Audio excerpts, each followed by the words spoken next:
সময়টা 2021। রাজ্যের বিধানসভা নির্বাচনে বড় জয় তৃণমূল কংগ্রেসের, কিন্তু প্রাণ দিয়ে বিজেপি করার খেসারত দিতে হল বীরভূমের ইলামবাজারের গৌরব সরকারকে। ভোট পরবর্তী হিংসার বলি হল সে।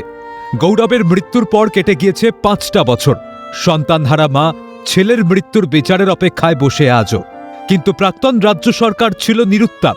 পুলিশ প্রশাসনের দ্বারস্থ হয়েও মেলেনি কোনো সুরাহা। ওদের সাজা দিতেই হবে, ওদের আমি ছাড়বো না। দেখি এখন ওদের আশায় তো আছি আমি, 5 বছর থেকে তো ওদের আশায় আছি।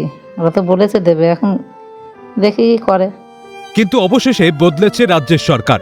বাংলার মসনদে এখন ভারতীয় জনতা পার্টি।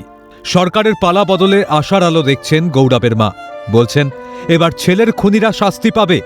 এতদিন অপেক্ষা করেছি, এখন নতুন সরকারের উপর ভরসা বেড়েছে। কিন্তু হিংস্রতার স্মৃতি আজও জীবন্ত। আতঙ্ক পিছু ছাড়ে না গৌরবের পরিবারের। এখন তো খুশি, কিন্তু খুশি থাকলেও আমাদের ভয় আছে ভিতরে। খুশি তো আছি, এখন কে কোথা দিয়ে কী করবে সেটাও তো একটা ভয় আছে। একবার হয়ে গেছে, সে মনের আতঙ্ক তো আর যায় না যে সাজা ওদের দেবে। ওরা কথা বলে গেছে, শহীদের কাছে ওরা প্রতিজ্ঞা করে গেছে যে 3 মাসের মধ্যে ওদের সব জেলে ঢুকাবে সব। গৌরবের স্মৃতির স্মরণে ইলামবাজারের গোপালনগরে তৈরি হয়েছিল শহীদ বেদি। অভিযোগ, সেই বেদিও একসময় ভেঙে দেয় তৃণমূলের দুষ্কৃতীরা। মৃত্যুর পরেও ছেলেকে ন্যূনতম সম্মান দেয়নি তৃণমূল কংগ্রেস। অপরাধ বিজেপি কর্মী ছিল গৌরব। কিন্তু দিন বদলেছে। নবনির্বাচিত সরকার কি সন্তানহারা এক মাকে দেবে সুবিচার?